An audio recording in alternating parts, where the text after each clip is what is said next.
सबसे सुंदर महिला आम्रपाली ने जब किया गौतम बुद्ध का स्वागत और भिक्षु पर हो गई मोहित, तब क्या हुआ। वैशाख पूर्णिमा के दिन गौतम बुद्ध का जन्म हुआ। उन्होंने 4 आर्य सत्य अष्टांगिक मार्ग का मध्यम मार्ग बताया। उनके साथ एक साथ 10,000 से 1000 भिक्षु विहार करते थे। उन्होंने महिलाओं को तब तक अपना शिष्य नहीं बनाया जब तक कि उनके समक्ष यह बात प्रस्तुत नहीं हुए। कहते हैं कि आम्रपाली ने महिलाओं के भिक्षुणी बनने के मार्ग को खोलने में सहयोग किया। आओ जानते हैं गौतम बुद्ध और आम्रपाली के बारे में कुछ खास। एक आम के वृक्ष के नीचे मिली आम्रपाली बिहार में एक जिला है जिसका नाम वैशाली है।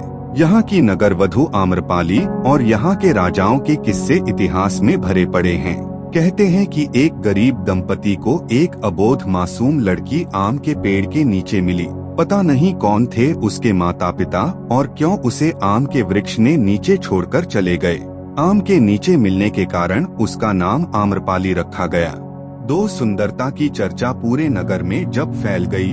आम्रपाली जब किशोरावस्था में पहुंची तो उसके रूप और सौंदर्य की चर्चा नगर में फैल गई। नगर का हर पुरुष उससे विवाह करने के लिए लालायित हो उठा। राजा से लेकर व्यापारी हर कोई आम्रपाली को पाना चाहता था। उसके माता पिता के समक्ष अब दुविधा और भय उत्पन्न हो चला था। अगर आम्रपाली किसी एक को चुनती तो राज्य में अशांति फैल जाती।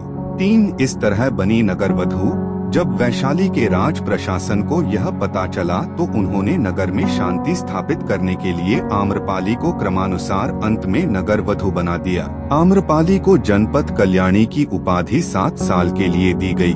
इसे साम्राज्य की सबसे खूबसूरत और प्रतिभाशाली महिला को दिया जाता था। 4 खुद के महल और दासियों से घिरी रहती थीं। आम्रपाली नगर वधु बनते और जनपद कल्याणी की उपाधि मिलते ही उसे एक आलीशान महल और उसकी देखरेख करने के लिए नौकर एवं दासियां मिली। आम्रपाली को संपूर्ण स्वतंत्रता थी।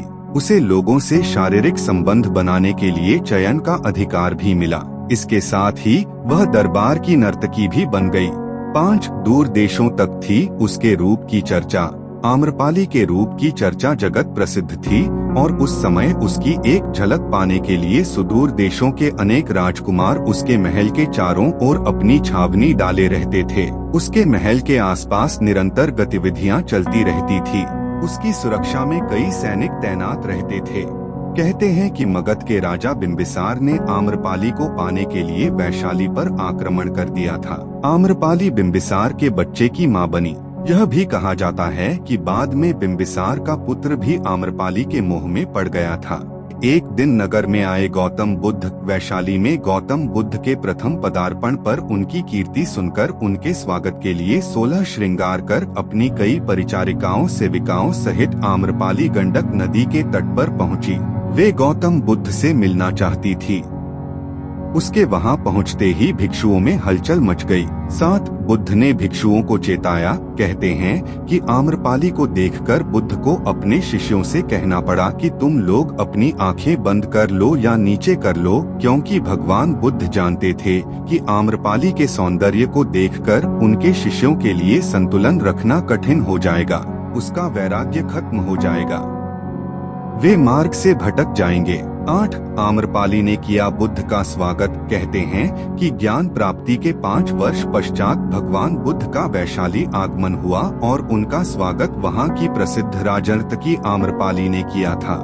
बौद्ध धर्म के इतिहास में आम्रपाली द्वारा अपने आम्रकानन में भगवान बुद्ध और उनके शिष्यों को निमंत्रित कर भोजन कराने के बाद दक्षिणा के रूप में वह आम्रकानन भेंट देने की बड़ी ख्याति है। 9 भिक्षु पर मोहित हो गई आम्रपाली। यह भी कहते हैं कि आम्रपाली एक बौद्ध भिक्षु पर मोहित हो गई थी। आम्रपाली ने बौद्ध भिक्षु को न केवल खाने पर आमंत्रित किया बल्कि 4 महीने के प्रवास के लिए भी अनुरोध किया था। बौद्ध भिक्षु ने उत्तर दिया कि वह अपने गुरु बुद्ध की आज्ञा के बाद ही ऐसा कर सकते हैं। कहते हैं कि गौतम बुद्ध ने उस भिक्षु को 4 माह के लिए आम्रपाली के साथ रहने की अनुमति दे दी। अंत में आम्रपाली ने गौतम बुद्ध से कहा कि मैं आपके भिक्षु को मोहित नहीं कर पाई और उनकी आध्यात्मिकता ने मुझे ही मोहित कर धम्म की राह पर चलने को विवश कर दिया है।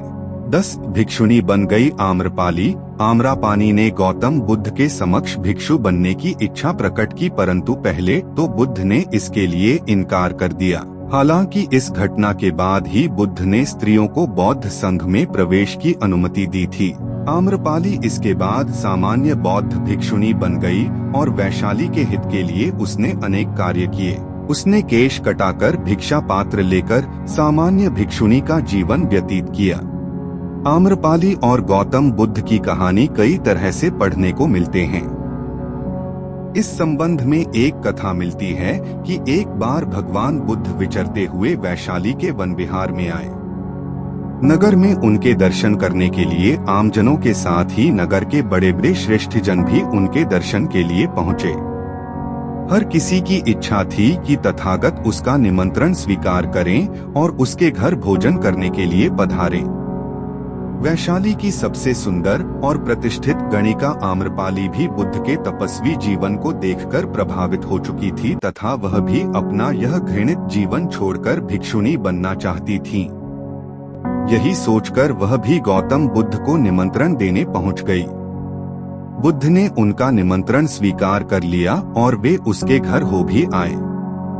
जब उनके शिष्यों को इस बात का पता चला तो उन्होंने बुरा मानकर उनसे स्पष्ट रूप से कहा कि उन्होंने एक गणिका के घर जाकर बड़ा ही अनुचित कार्य किया है। अपने शिष्यों की बात सुनकर तथागत उन सबसे बोले, श्रावको, आप लोगों को आश्चर्य है कि मैंने गणिका के घर कैसे भोजन किया। उसका कारण यह है कि वह यद्यपि गणिका है किंतु उसने अपने को पश्चाताप की अग्नि में जलाकर निर्मल कर लिया है। जिस धन को पाने के लिए मनुष्य मनौतियां करता है और न जाने क्या क्या तरीके इस्तेमाल करता है, उसी को आम्रपाली ने तुच्छ मानकर लात मारी है और अपना घृणित जीवन त्याग दिया है। ऐसे में मैं उसका निमंत्रण कैसे अस्वीकार कर सकता था। आप लोग स्वयं सोचे कि क्या अब भी उसे हे माना जाए। गौतम बुद्ध की बात सुनकर सभी शिष्यों को महसूस हुआ कि बुद्ध तो सही बात कर रहे हैं। इसलिए उन्हें बहुत पश्चाताप हुआ और उन्होंने तथागत से क्षमा मांगी। बुद्ध ने भी अपने शिष्यों को माफ कर दिया। अस्वीकरण डिस्क्लेमर, उपरोक्त जानकारी जनश्रुति और लोकमान्यता पर आधारित है। चिकित्सा, स्वास्थ्य संबंधी नुस्खे, योग, धर्म, ज्योतिष आदि विषयों पर वेब दुनिया में प्रकाशित प्रसारित वीडियो, आलेख एवं समाचार सिर्फ आपकी जानकारी के लिए हैं। इनसे संबंधित किसी भी प्रयोग या पुष्टि से पहले विशेषज्ञ की सलाह जरूर लें।